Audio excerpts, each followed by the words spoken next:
Hello दोस्तों, तो कैसे हैं आप सब। उम्मीद करता हूं कि आप सभी काफ़ी अच्छे होंगे और अपनी तैयारी को अच्छे से तो कर रहे होंगे। दोस्तों, आज हम बात करेंगे कक्षा 12।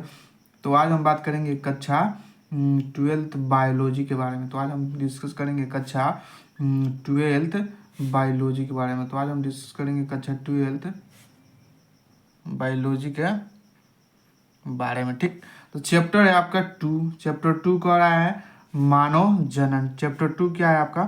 मानव जनन। चैप्टर 2 है मानव जनन यानी कि ह्यूमन रिप्रोडक्शन। तो इसमें हम देखेंगे महत्वपूर्ण प्रश्न 2025, मतलब 2025 में आने वाले महत्वपूर्ण प्रश्न को देखेंगे चैप्टर 2 से।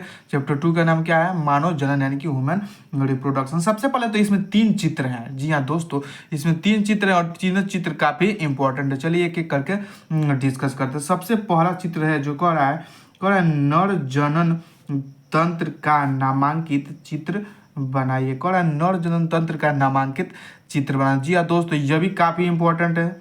जी हाँ दोस्तों, ये भी काफ़ी इंपॉर्टेंट है, बोर्ड एग्जामिनेशन पॉइंट है। व्यूज नर जनन तंत्र का नामांकित चित्र बनाइए। ठीक, दूसरा कह रहा है मादा जनन तंत्र का नामांकित चित्र बनाइए। ये भी क्या है? वेरी मोस्ट इंपॉर्टेंट है।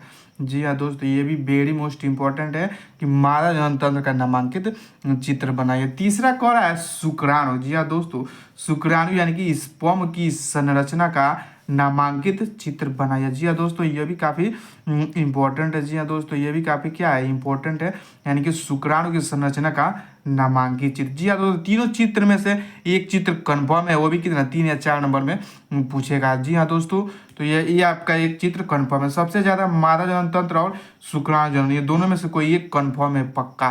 तो आइए अगला प्रश्न करा है वृषण के 2 प्रमुख कार्य बताइए। जी हाँ दोस्तों, प्रश्न काफ़ी इंपॉर्टेंट क्वेश्चन कर वृषण के 2 प्रमुख कार्य बताइए। जो दी बताइए, बहुत इंपॉर्टेंट क्वेश्चन। चलिए बताते हैं इसके 2 प्रमुख कार्य। सबसे पहला कार्य कर रहा है नर युग्मक शुक्राणु यानी कि स्पर्म का निर्माण। जी हाँ दोस्तों, वृषण का 2 प्रमुख कार्य में पहला कार्य क्या है? कर नर युग्मक शुक्राणु का निर्माण। और दूसरा कार्य कर रहा है नर हार्मोन टेस्टोस्टेरोन का उत्पादन करना। नर हार्मोन टेस्टोस्टेरोन का उत्पादन करना। अगला क्वेश्चन कह रहा है शुक्र जनन क्या है? संक्षेप में समझिए। क्वेश्चन क्या कर रहा है? शुक्र जनन क्या है?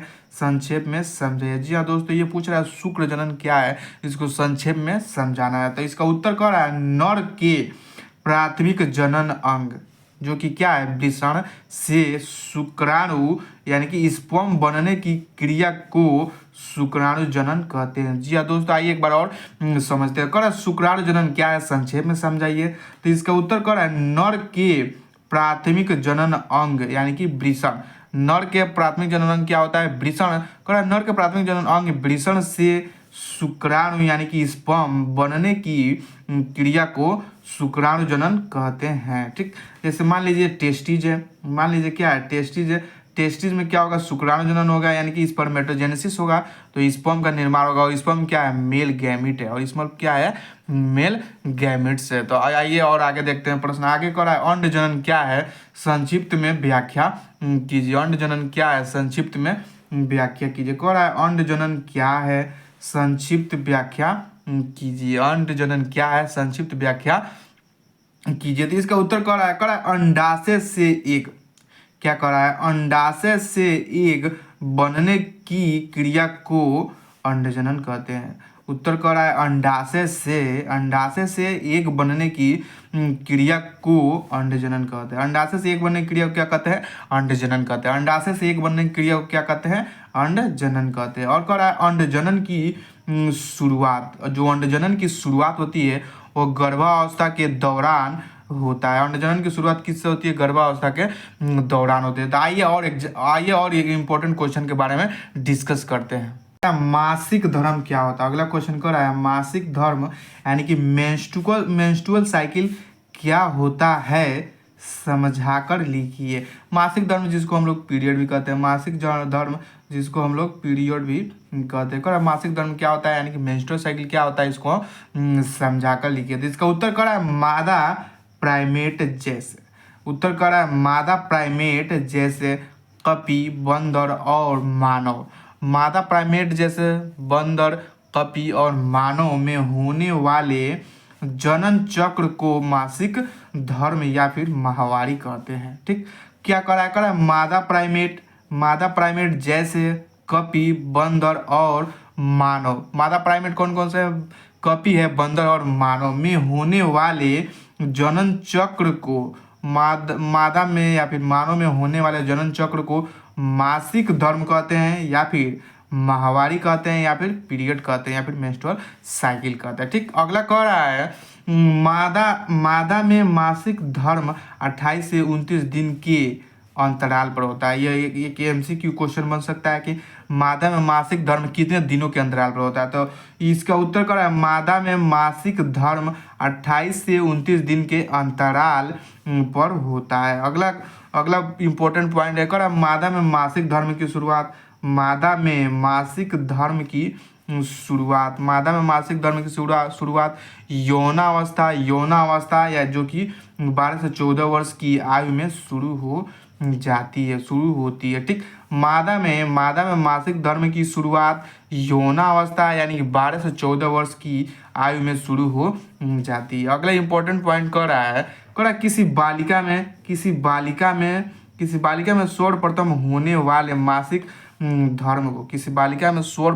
वाले मासिक धर्म को रजो दर्शन यानी कि मीनार के कहते हैं। अगर किसी बालिका में पहली बार पीरियड आता है तो उसको हम लोग क्या कहते हैं? रजो दर्शन कहते हैं। रजो दर्शन यानी कि मीनार कहते हैं। और अगला पॉइंट कह रहा है मासिक धर्म। अगला पॉइंट क्या कर रहा है? मासिक धर्म मादा में 40 से 45 वर्ष तक ही होती है। मासिक धर्म मादा में 40 से 45 वर्ष तक ही होती है। उसके बाद मासिक धर्म रुक जाता है। उसके बाद मासिक धर्म क्या होता है?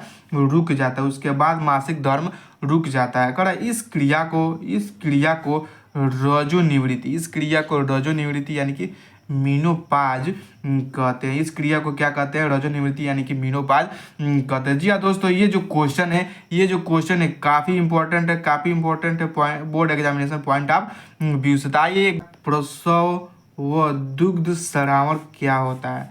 प्रसव व दुग्ध स्रावण क्या होता है? संक्षेप में समझाइए। जी हाँ दोस्तों, अगला इंपॉर्टेंट क्वेश्चन कर रहा है प्रसव व दुग्ध स्रावण क्या होता है? संक्षेप में समझाइए। ये मोस्ट इंपॉर्टेंट क्वेश्चन है। ये मोस्ट इंपॉर्टेंट क्या है क्वेश्चन? आइए इसके आंसर को देखते हैं। मादा में गर्भकाल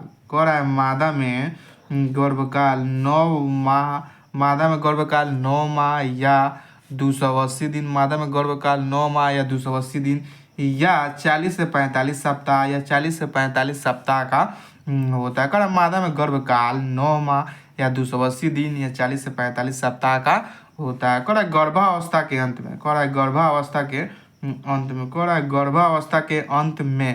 गर्भाशय में तेज संकुचन के द्वारा गर्भ यानी शिशु का बर्थ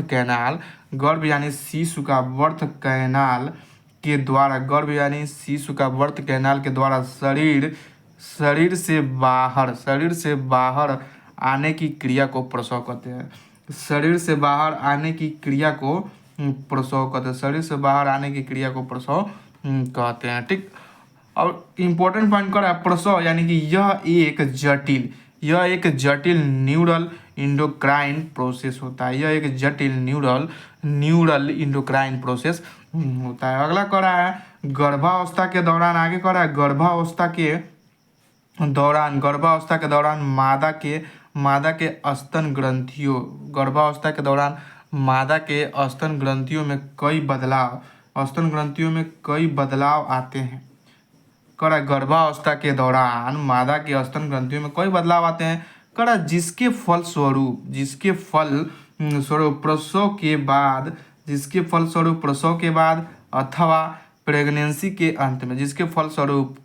प्रसव के बाद अथवा प्रेगनेंसी के अंत में मादा के स्तन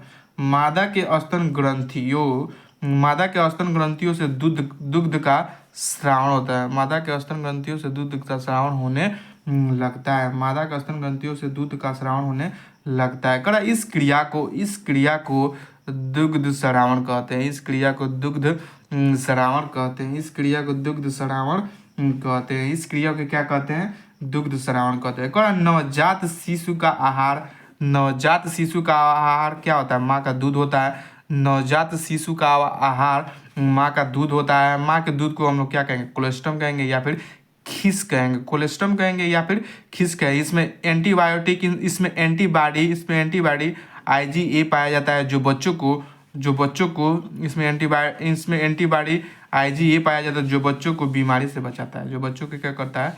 बीमारी से बचाता है। जो बच्चों को बीमारी से बचाता है। ऐसे ही इंपॉर्टेंट क्वेश्चन के लिए हमारे चैनल को सब्सक्राइब कर लें